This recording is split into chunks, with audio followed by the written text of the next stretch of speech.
খাজা বাবার আত্মসমর্পণ করা লাগছে। মাওলানা রুমি সবচেয়ে এই বিশ্বের সেরা মাওলানা, তারও আত্মসমর্পণ করা লাগছে। আমি কোথায় পেলাম যে আমার আত্মসমর্পণ করা লাগবে না, আমার বাবা মা সব আছে, আত্মসমর্পণ করা লাগবে না, এটা কোথায় পেলাম? সেই জায়গাটা তো আমার দেখাই দিতে হবে যে আমি এই জায়গাটা পাইছি, আমার বাবা মা আছে, তাই আমি আত্মসমর্পণ করব।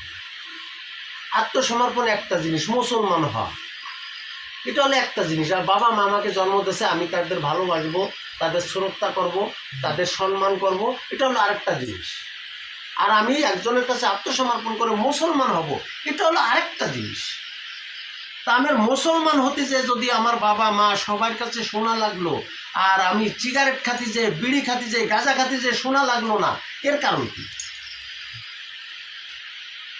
এইটা কোথায় পেলাম? এই হাদিস কোথায় পেলাম যে বিড়ি গাঁজা খাতি যে আমি শোনা লাগলো না, বাবা মার কাছে যাই আমি ভালো কাজ করতে যে শোনা লাগলো, খারাপ কাজ করতে যে শোনা লাগলো, এই হাদিস কোথায় পেলাম?